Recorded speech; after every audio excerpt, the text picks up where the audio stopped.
My sister sold my mother's house and put her in a facility.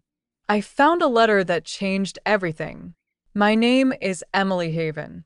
I am 42 years old. I work as a pediatric nurse at Providence St. Vincent in Portland, Oregon. 12-hour shifts, 3 days a week. I have held the hands of terrified children while doctors explained things their parents could not bear to say. I have been screamed at, cried on, and thanked by strangers who will never remember my name.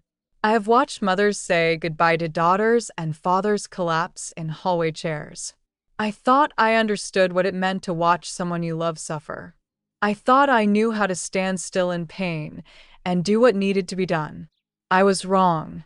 There is a difference between watching a stranger suffer and watching your own family dismantle itself. There is a difference between holding a dying child's hand and realizing your sister has sold your mother's memories while you were checking vitals. One breaks your heart. The other breaks your understanding of who you are. My mother, Marjorie Haven, is 78 years old. She has early-stage dementia.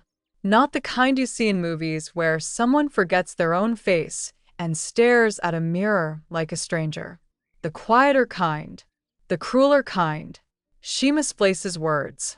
She asks the same question twice, then laughs at herself for asking. She remembers my father perfectly. The way he smelled of sawdust and coffee, the sound his truck made backing into the driveway, the exact spot on the porch where he proposed. But sometimes she forgets that I have already answered her, that I am standing right in front of her. It is a slow unraveling, and watching it feels like standing in a room where the wallpaper peels a little more every day, and you cannot stop it, and you cannot look away. My sister, Catherine Haven, is 45. She sells real estate in Lake Oswego. She drives a silver BMW that costs more than my annual salary. She has always been the smart one, the ambitious one, the one who looked at our childhood home in Selwood and saw property value instead of memories. I looked at the same house and saw the kitchen window where Mom taught us to roll pie crust, flour on our noses, Catherine complaining that her crust was cracking while mine was too thick. I saw the back porch where Dad built a swing in 1989 and where Mom still sits every morning, even now, even when she forgets why she is waiting. Catherine saw square footage and a market that was trending upward. She saw a listing. I saw a life. We were close once, or I thought we were. Catherine is 4 years older. She taught me to ride a bicycle by pushing me down the driveway and letting go without warning. I skinned my knee. She said, "You have to learn to balance on your own, Emily. No one is going to hold you up forever." I was 6. I believed her. I spent the next 36 years believing that Catherine's harshness was just honesty, that her ambition was just confidence, that her absence at Mom's birthday dinners was just a busy schedule. I made excuses for her the way you make excuses for family. Because the alternative was admitting that your own sister looked at you the same way she looked at a house, as something to be appraised. My father, Richard Haven, died 5 years ago. March 11th. Lung cancer. He was 69. He was a carpenter. Not a contractor. A carpenter. He built the addition on our house with his own hands in 1987, working weekends for 6 months while Mom brought him lemonade and sandwiches. The back porch where Mom still sits. He built that in a single Saturday when I was 8. I remember the sound of his saw, the smell of fresh-cut cedar, the way he wiped his forehead with a red bandana and said, hand me that level, would you?" I handed him the level. I handed him nails. I handed him whatever he needed. That was our language. He did not say, "I love you," often. He said, "Hand me that level." And I knew. Dad was not a wealthy man on paper. He left Mom the house, a small savings account with $43,000, and his tools, his chisels, his planes, his level, the one I handed him 1,000 times. Catherine handled the paperwork after the funeral. I was too busy with a divorce and a toddler to ask questions. My ex-husband, David, left in 2012. He said I cared more about my patients than my marriage. He was right. I did. I still do. But that is another story. The call came on a Thursday evening in March. I had just finished a 12-hour shift in the pediatric oncology ward. A 7-year-old girl named Sophie had died that afternoon. Her mother had held her until the end. I had held the mother. My scrub still smelled like antiseptic and grief. My phone rang at 8:15. Catherine. Her voice was bright. Too bright. The kind of bright people use when they are selling something they know you do not want to buy. Emily, I have great news. I found a wonderful place for Mom. I stood in the hospital parking garage, my breath visible in the cold air. The fluorescent lights hummed. A car alarm chirped 3 rows over. What kind of place? Willowbrook Care Center. In Beaverton. Top-rated facility. Private room. Garden access. Mom will love it. Mom loves her porch. She loves her kitchen. She loves the house Dad built. She loves the swing you are probably going to list as a vintage feature. Emily. Catherine's voice dropped into the register she used when she thought I was being sentimental. The register that said I was naive, that I was emotional, that I was not seeing the big picture. Mom left the stove on last week. She wandered to the grocery store in her nightgown at 6 in the morning. The neighbors found her 3 blocks away, confused and crying. She is not safe in that house. She is a danger to herself and to the property. I gripped my keys so hard they left marks in my palm. When did this happen? Tuesday. Mrs. Chen called me. She was very concerned. Why didn't you call me? Because I knew you would panic. You are a nurse, Emily. You know what happens when elderly patients live alone with dementia. They fall. They burn the house down. They die alone on the bathroom floor because no one checked on them. Is that what you want for Mom? Is that what you want on your conscience while you are saving strangers' children? That was the knife. Catherine always knew where to put it. She had been doing it since we were children. She would say something cruel, then wrap it in logic, so tight you could not argue without sounding irrational. She was not being mean. She was being practical. She was not being cold. She was being realistic. And if you cried, you were the problem. If you fought back, you were emotional. If you stayed silent, you agreed. I did not want Mom to die on the bathroom floor. Of course I did not.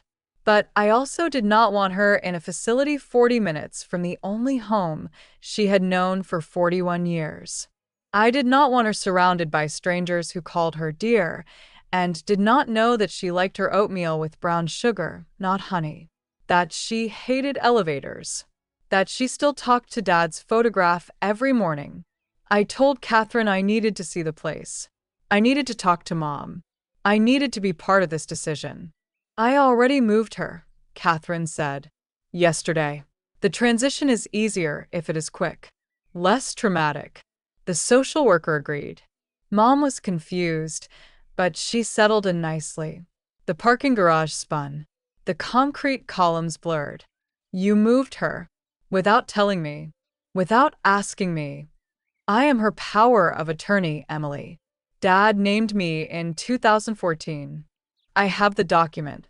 I made the decision that was best for her. The house is too much. The stairs. The maintenance. The taxes. I listed it this morning.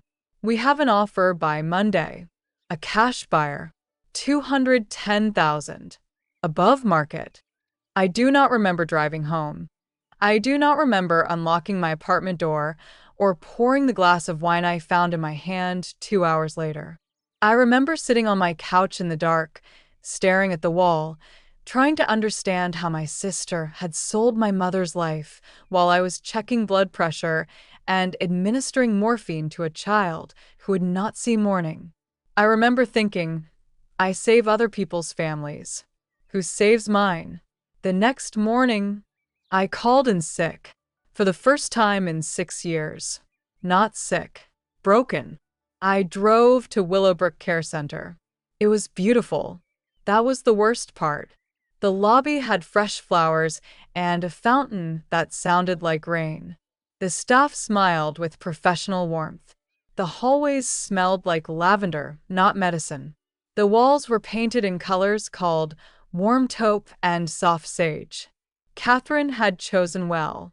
If I had not known better, I would have thought my mother was on vacation at a spa. Mom was in room 214. She sat by the window in a blue armchair that was not hers, wearing a sweater I did not recognize. It was cashmere. Catherine's taste, not Mom's. Mom liked cotton, something you could garden in. She looked smaller. The room had a bed, a dresser, a television, and a photograph of Dad on the nightstand. Catherine had remembered the photograph. I did not know if that made it better or worse. Mom. She turned. Her eyes found me, and for a moment, they were clear. The fog lifted. Emily. Where am I? You are at Willowbrook, Mom. It is a care center. Catherine thought. Catherine. Mom's face changed. Not confusion. Something harder. Something I had not seen in years. Anger. Clear, sharp anger. She took my house. I knelt beside her chair. I took her hand. It was cold. The nails were trimmed too short. Catherine had always been impatient with Mom's long nails. She sold it, Mom. She said you were not safe. She said you left the stove on. I left the stove on once. Mom's voice was steady, surprisingly steady.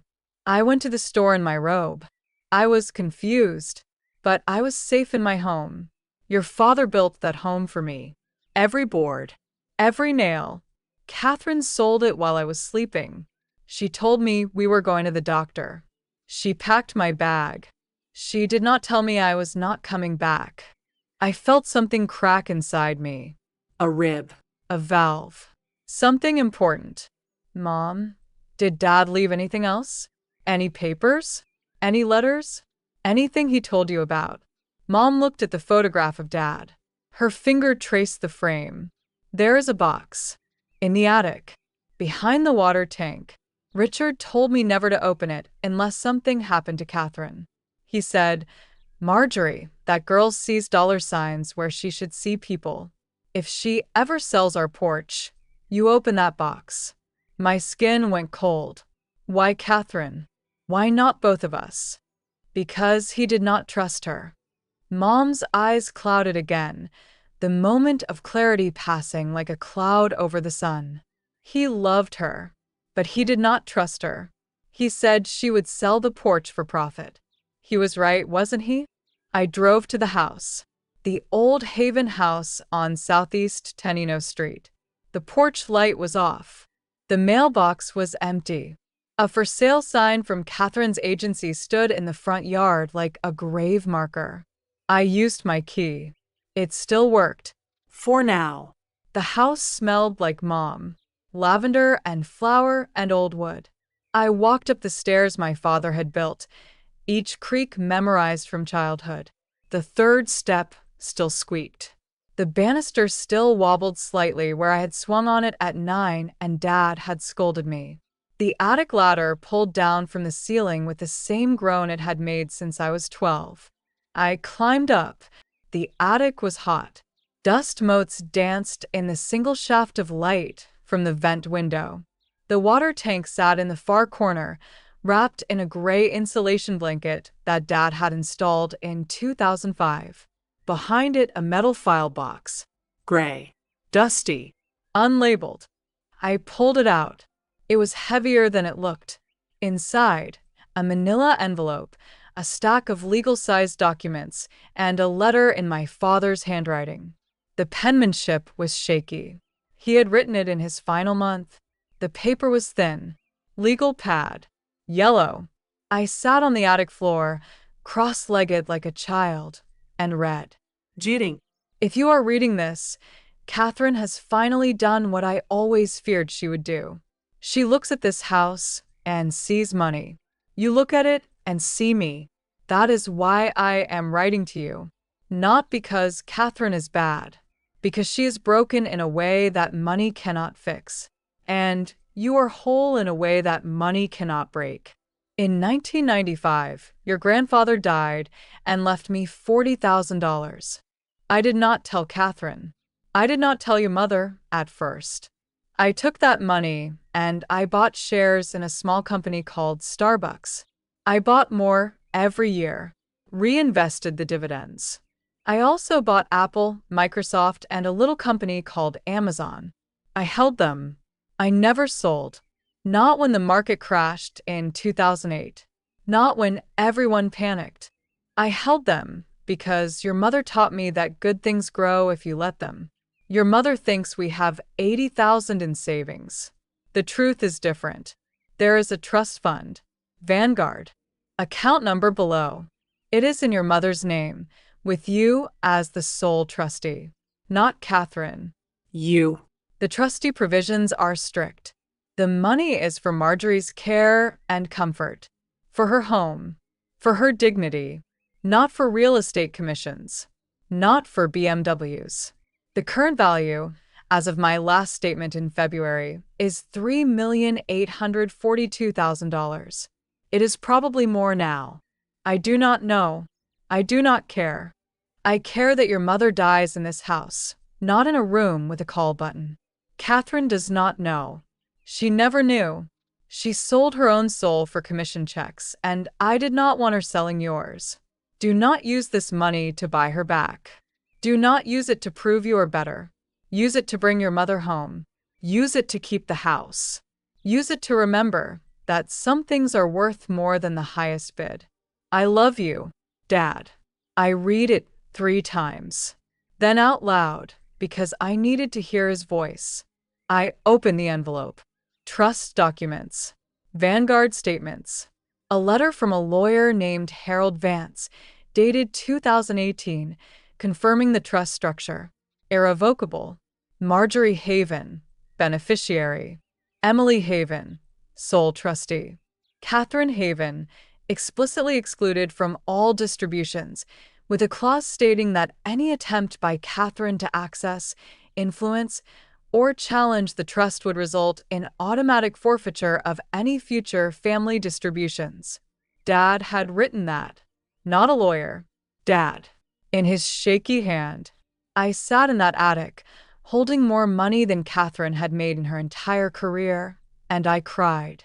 Not because I was rich, because my father had known. He had known exactly who Catherine was, and he had spent 30 years building a wall around the people she would hurt. He had loved her enough to protect her from herself. And he had loved me enough to trust me with the key. I called Harold Vance's office. He was retired, but his associate, a young attorney named James Cole, took my call. I explained everything. The house, the facility, the trust, the power of attorney. James was quiet for a long moment.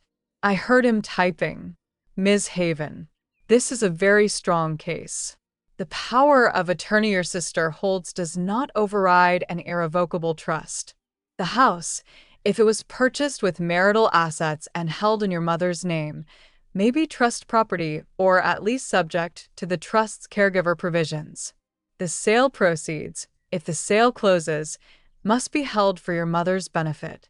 Your sister cannot touch them.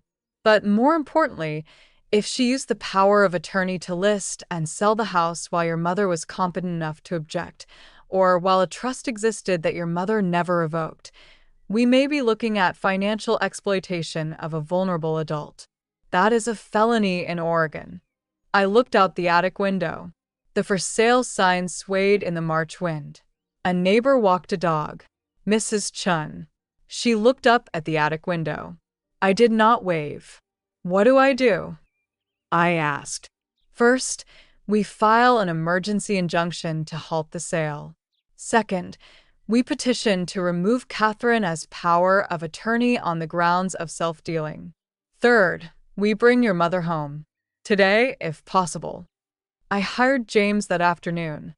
I paid his retainer from my nursing salary, not from the trust. I wanted this part to be mine. I wanted to know that I fought for Mom with my own hands, not with Dad's money. The injunction was filed on Monday morning. Catherine called me at 6 in the morning, her voice a knife wrapped in silk. You are destroying my listing. You are embarrassing me in front of my entire office. The buyers are furious. What the hell is wrong with you? Emily, are you jealous? Is that it? You could not afford a house like Mom's, so you want to make sure no one gets it? I found Dad's trust, Catherine. The one you never knew about. Silence. Then, what trust? $3,842,000. In Mom's name, with me as trustee. You're not on it. You were never on it. Dad saw you coming 20 years ago. He watched you appraise his porch while he was still sitting on it. That is my money too. I am her daughter. I have rights. You sold her house while she was sleeping. You moved her to a facility without telling me. You listed her property using a power of attorney that Dad never intended for this. You are not her caregiver, Catherine. You are her liquidator. And Dad knew the difference. Catherine hung up. She did not say goodbye. She had not said goodbye to Mom either. The court hearing was on a Friday. Catherine brought her own lawyer, a man in a gray suit who looked like he billed by the smirk. He argued that Catherine had acted in good faith, that the facility was top-rated, that the house sale was necessary to cover Mom's care costs, that I was an emotional nurse who could not accept reality. He said I was using a purported trust to punish my successful sister. James stood up. He was 32. He looked like a law student who had not slept, but he spoke like a man who had already won. Your Honor, the defendant has listed the decedent's primary residence without court approval, without notifying the co-trustee, and in direct conflict with an irrevocable trust established in 2018. The trust explicitly designates Emily Haven as sole trustee and names Marjorie Haven as lifetime beneficiary. The house is trust-adjacent property. The defendant's power of attorney does not extend to selling trust assets or unilaterally relocating the beneficiary. Furthermore, we have evidence that Mrs. Haven was competent enough to express distress about the sale to her daughter Emily.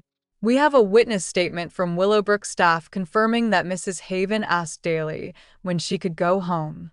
We have a letter from Richard Haven, the settler, explicitly stating his intent that his wife remain in the home. The judge was a woman in her 60s, silver hair, reading glasses on a chain. She read the trust documents. She read Dad's letter. She looked at Catherine, then at me, then at Catherine again. Ms. Haven. She addressed Catherine. Did you know about this trust when you listed the property? No, Your Honor. But did you inform your sister before moving your mother? She is busy. She works night shifts. I did not want to burden her with a decision she was not equipped to make. Did your mother ask to stay in her home? Catherine hesitated. The smirk flickered. She said she wanted to stay, but she did not understand what was best for her. She has dementia. She is not competent to make housing decisions. The judge removed her glasses. She looked at Catherine for a long moment, the kind of look that said she had seen this before. The daughter who knew best. The daughter who sold the porch. The injunction is granted. The sale is halted. The power of attorney is suspended pending a full accounting of Ms. Catherine Haven's management of Mrs. Marjorie Haven's assets. Ms. Emily Haven is granted temporary guardianship. Mrs. Haven returns home under her daughter's care, with in-home nursing support funded by the trust. We will reconvene in 90 days. Ms. Haven, you'll provide a complete financial accounting to this court by the end of the month. Catherine's face went white, not pale. White. Like someone had drained the blood from her carefully maintained composure. She stood up. Her lawyer touched her arm. She shook him off. She walked out without looking at me. I brought Mom home on Saturday morning. James hired a nurse, a woman named Rosa. Kind. Patient. She spoke Spanish to Mom, and Mom smiled like she understood. I took a leave of absence from the hospital, 6 weeks, paid through the trust's caregiver provisions. I sat on the porch with Mom, wrapped in a blanket, and we watched the for sale sign come down. The workers took it away at noon. Mom clapped. She did not know why. She just clapped. That was enough. Catherine's accounting was a disaster. James found irregularities in every folder.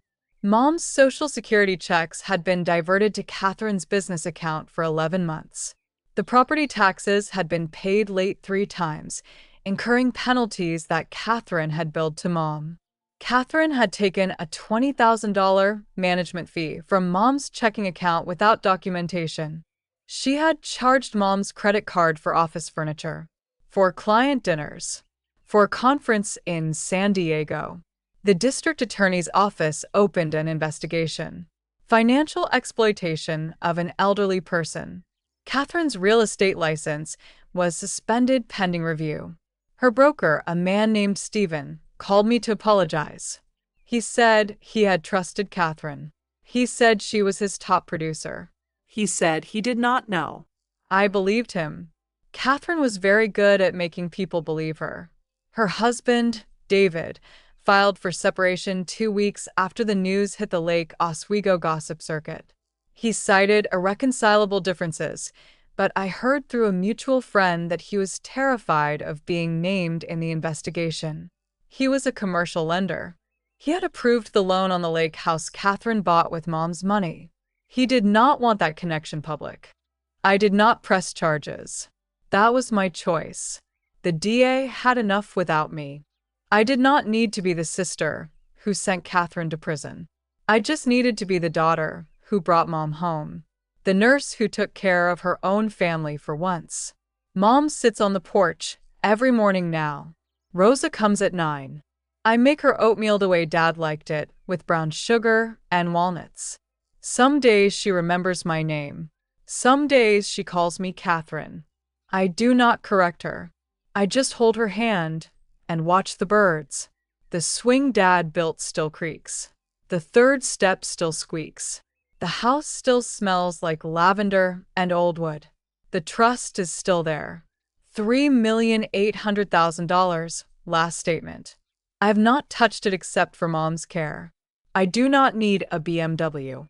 I need my mother to die in the house my father built, surrounded by the smell of flower and cedar, not in a facility with a fountain in the lobby and a call button she cannot find. Catherine called me once. In June. Her voice was small. Not the voice of a woman who sold houses. The voice of a woman who had lost everything she thought she deserved. Emily, I am sorry. I thought I was helping. I thought I was doing what Mom needed. You thought you were helping yourself. There is a difference. Dad knew it. Mom knows it. I know it. The only person who did not know it was you. Can I see Mom? Ask her. Not me. She never asked. I do not know if she was ashamed or afraid. Maybe both. Maybe she looked at the house and finally saw what I saw. A porch. A swing. A kitchen window. Not a listing. A life. My name is Emily Haven. I am a pediatric nurse. I am the trustee of my mother's estate. I am the daughter who read a letter in an attic and brought her mother home. And every morning, when I win the clock on the mantle, the one Dad built from a kit in 1984, the one that still loses 5 minutes a day, I ask myself a question. Was I wrong to destroy my sister's life to save my mother's? Or was I right to remember that some houses are not measured in square footage, but in the number of people who still want to come home? Tell me in the comments.